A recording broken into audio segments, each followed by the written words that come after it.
I'm Batman! Hello! Today, I would like to talk to you about the amazing Spider-Man. I know what all of you must be thinking right now. Batman, why are you doing a movie review? Spider-Man movie at that. You see, I'm the goddamn Batman! I want to do a movie review. Are any of you netbirds out there gonna tell me I can't? Despite what a lot of you might be thinking, I'm actually a big Spider-Man fan. I love the first Sam Raimi Spider-Man movie. However, I went into this movie with really low expectations. I think part of me actually wanted to see it fail. If for no other reason, I hoped it would mean the chance for Marvel to get the rights to Spider-Man back from Sony and maybe give him an appearance in the next Avengers movie. I was really ready to hate on this movie, nitpick every problem I could find. But at the end of the day, there weren't really any problems, or not any at least. The plot is pretty much what you would expect. A retelling of Spider-Man's origin story, this time around with a mystery surrounding his parents. The story is pretty standard fare when it comes to superhero origin story. That's not to say it's bad, it's just not really deep or groundbreaking. That being said, I love the writing for this movie. Some of Peter's dialogue even reminded me a little bit of the Brian Michael Bendis writing for Ultimate Spider-Man comic book.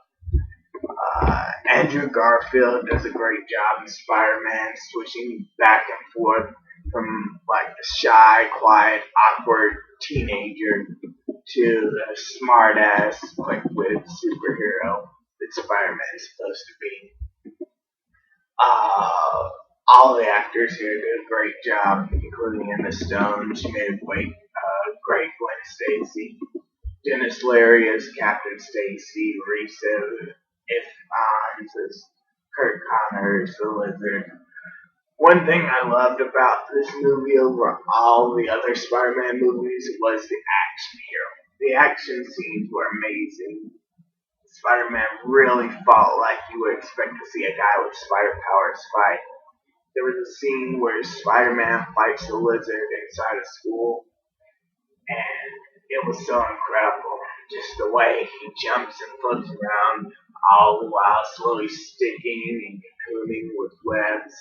The entire time, all I could think about was how real spiders trap their prey like that once it's caught in their web.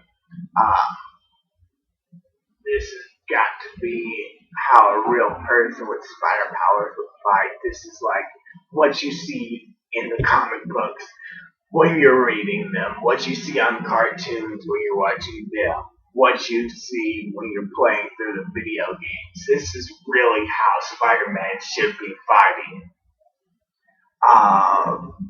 I've heard a lot of people didn't like all the CGI in some of the action scenes. I personally can't agree with that. I think they were great. I'd love to see this type of thing continued in the next movie. But if you're one of those types of people who don't like a lot of CGI in their movies, then this might not be a movie for you. This, or pretty much any superhero movie that isn't Batman.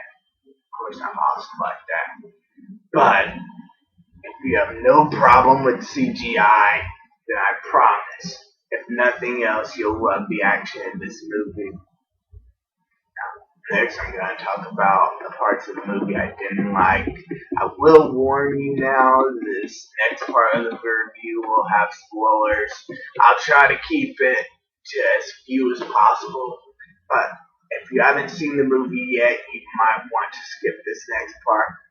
Now, as I've said before, the story for this movie is a retelling of Spider-Man's origin, while trying to give his parents some type of involvement. Uh, this serves as sort of a way to introduce us to Kirk Connors and tells where the spider comes from that bites Peter and gives him his powers.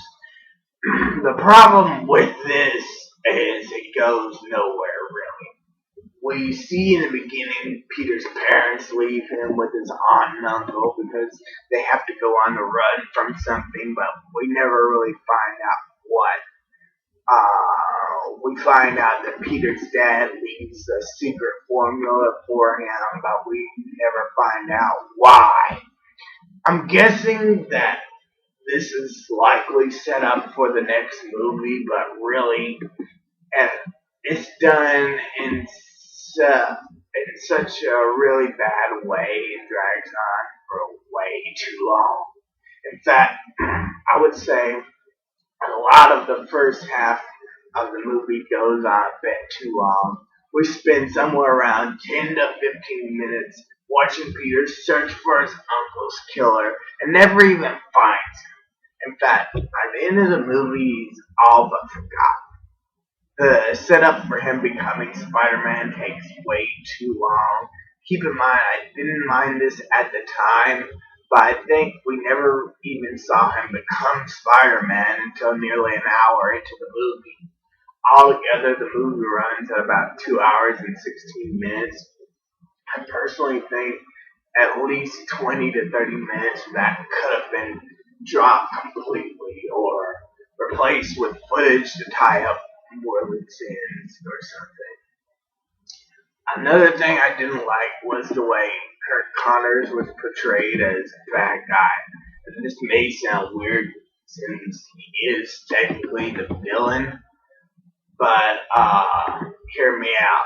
You see, in the comics, the Lizard is more of a tragic figure in the same sense as the Hulk, because it's a monster inside Connors. He can't control it, and that could break loose and hurt or kill anyone around him.